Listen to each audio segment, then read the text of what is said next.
Hi everyone, it's 2 a.m. I'm home. I've been home for a few hours. I'm so tired. When you're so exhausted you can't sleep. That's where I'm at. But anyway, I had a full day and a bad day.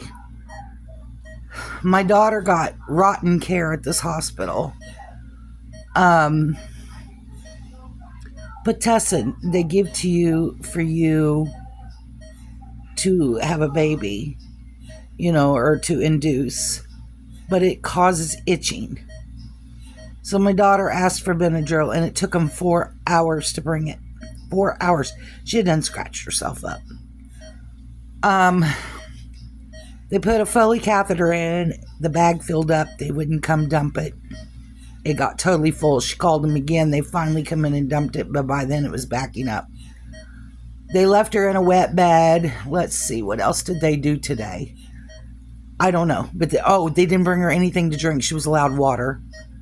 And there was a few other things, and instead of being honest with her, they would come in and say things. So communication got broke down between mom, dad, baby, and nurses.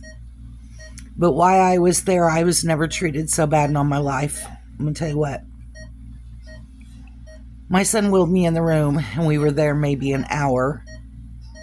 And her monitor wasn't reading, so they came in to reposition her. And they asked me to step outside. Not a problem. I'll step out. My daughter needs her privacy. I understand. So, my son was wheeling me out in the wheelchair to the hallway, and the nurse goes over to her and says, "If you want them gone, say the words and they're gone." If my daughter wanted me gone, I would leave on my own. You don't need to send that. Or the nurse didn't need to say that, because I would have left if my daughter asked me to. Okay. By then, I was a little irritated. So my son and I went and caught some lunch while she was sleeping. They had her good and pain-free because they gave her an epidural. She wasn't feeling it and she was snoring, so we decided it was a good time to go eat. So we come back up, okay? And we're there for a little bit, and the monitor goes off. So they come in to reposition again, so we step out in the hallway a second time. Now, mind you, during this time, the nurses never asked me who I was. Not once. How are you related? Da-da-da-da-da. They have no clue. I step out in the hallway with my son. Out comes the nurse, and she says, "Your daughter would like you to go to the waiting room so she could rest." I said, "Okay, we can do that. Or you can just go home," she said. And I was like, my daughter asked me to be here. She wanted her mom.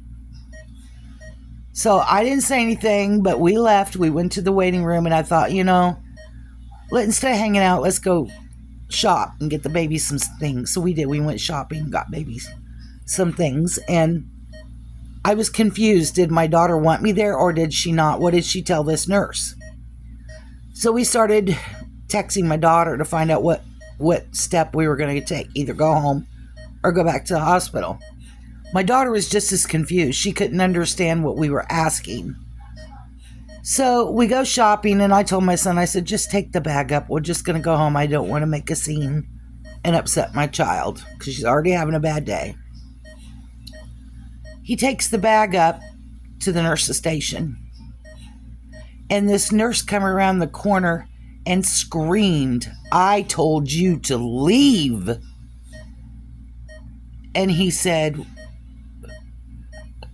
"We are leaving." He said, "I'm delivering this package for my sister, but this isn't what my sister wants." And she started to argue. Well, by that time, Rebecca said, "No, I told her to send you to the waiting room, not to go anywhere. I want you here, Mom. I just wanted to rest." I get that. By then, my son was upset. I was sitting in the car at this time. He comes down, we get in the car, we leave. We get maybe 6 minutes away from the hospital, and my daughter's calling me. I think she had finally figured out what was going on because she called and she said, Mom, where are you? Are you in the waiting room? And I said, no, we left. And she goes, why? I said, because the nurses told us to leave. They didn't want us there. But I want you here. She says, come back. So we turned the car around and we went back to the hospital.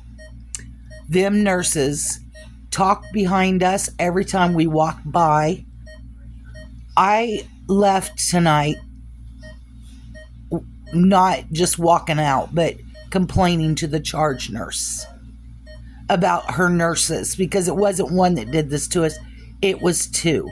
And if my daughter didn't want me there, I wouldn't have been there. So that's my point. But anyway, needless to say, my daughter had a rough time and she ended up having the baby C-section. She was having some complications and she ended up getting an infection and a fever, and baby's heart was not, baby was not handling it. So he was born at 11:31 tonight, weighing 7 pounds, 12 and a half ounces, and 19 inches long. His name is Kingston. And I haven't seen his picture yet. I'm crawling the walls dying to see my new grandson. I wanted to stick around for the birth, but it got so late. And by that time, the parents were frustrated. They were so frustrated with the way she was treated at this hospital, the way her family and her care was bad. So they were having a rotten night. So we went ahead and left, and then I went and looked at the ratings at this hospital. 3 stars. That's it. For their OB maternity ward, 3 stars. And I went in and read, and they got treated kind of like we were treated today, and my daughter was treated. My daughter's the one I felt bad for because she was treated really badly. I was upset. Why is it the nurse's duty to think they have to tell people to leave when there was no reason? We weren't fighting. We were quiet. We were calm. We were in there having a good conversation until she went to sleep, and then my son and I watched TV. TV's just down really low. I mean, Mom and Dad was sleeping, and we were letting them sleep because they had been up all night, and I guess they were admitted yesterday and had rotten care yesterday. So they were already overwhelmed and frustrated.